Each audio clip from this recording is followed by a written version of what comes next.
Salut à toutes et à tous. Dans cette vidéo, je vais vous montrer comment installer et configurer le système de sécurité du système informatique API. Comme vous le voyez, nous avons quelques appareils du système informatique API. Nous avons la sirène d'alarme, le capteur porte et fenêtre, nous avons un détecteur de mouvement, nous avons une porte clé, une télécommande porte clé alarme. Nous avons là un détecteur d'eau ou capteur d'eau. Nous allons maintenant passer au processus d'apprentissage des appareils. Dans une autre vidéo, nous avons déjà montré comment procéder à l'apprentissage des appareils. Nous allons maintenant commencer par la sirène d'alarme, ensuite passer à l'apprentissage du détecteur du mouvement. Nous allons commencer. Nous allons maintenant dans l'application, nous cliquons sur procéder à l'apprentissage de l'appareil. Nous retirons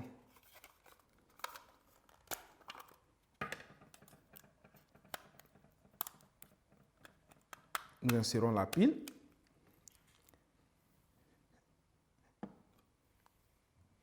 Et là, on nous demande d'entrer les 4 derniers chiffres.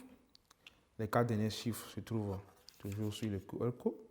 Donc, nous allons entrer les 4 derniers chiffres.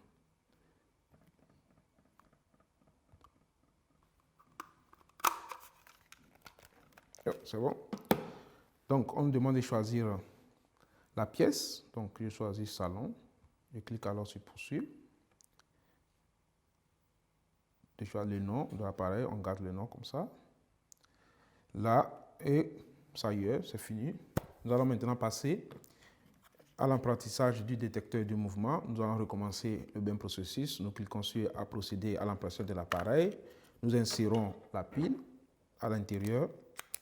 Nous insérons la pile. Et quelques secondes après, on nous demande alors d'entrer les 4 derniers chiffres. Nous allons entrer les 4 derniers chiffres.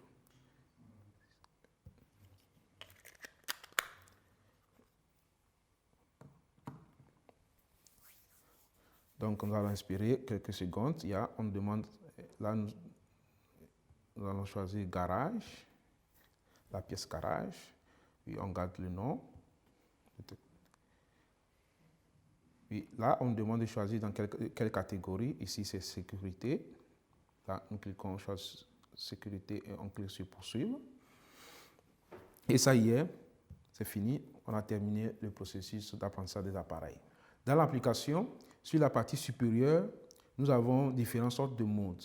Donc, nous choisissons le mode alarme. Là, nous avons 3 options. Nous avons inactif, protection partielle, protection intégrale. Nous allons jeter un coup d'œil dans la configuration. Nous allons sur configuration de l'alarme.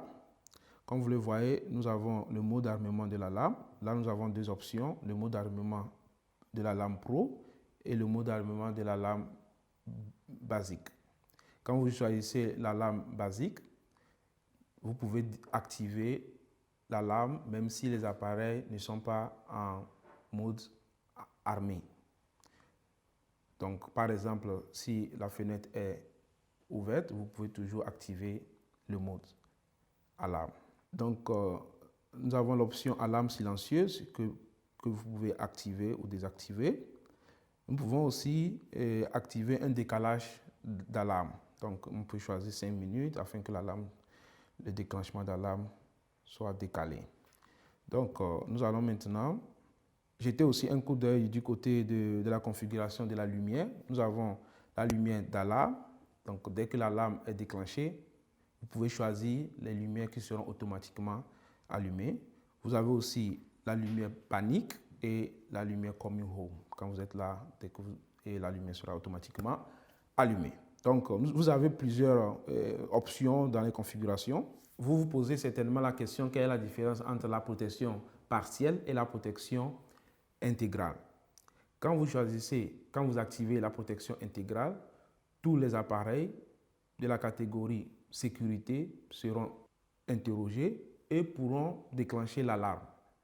Mais par contre, la protection partielle, vous pouvez choisir les appareils qui seront interrogés et donc, bien évidemment, les appareils qui déclencheront l'alarme. Donc, la protection partielle est adaptée quand vous êtes à l'intérieur de la maison. Donc, je vais alors vous montrer comment choisir les appareils qui devront faire partie de la protection partielle. Donc, nous allons dans l'application, vous choisissez protection partielle. Là, comme vous le voyez, actuellement, il n'y a que le capteur porte et fenêtre. Vous pouvez alors choisir le détecteur de mouvement et vous cliquez sur OK. Donc, ce qui veut dire que tout mouvement ou toute ouverture de porte et fenêtre déclenchera l'alarme.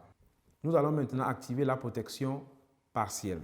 Donc, nous allons alors activer la protection partielle. Nous cliquons sur OK. Vous pouvez aussi activer et désactiver l'alarme via la télécommande porte-clé. Et nous allons tester le mode hors connexion. Comme si en cas de panne d'Internet ou de dysfonctionnement de l'access point, les appareils restent toujours fonctionnels. Donc, nous allons couper l'alimentation électrique et nous allons déclencher l'alarme. Comme vous l'avez constaté, la configuration est très facile. Donc, nous sommes arrivés à la fin de la vidéo. Si vous avez aimé, cliquez sur j'aime.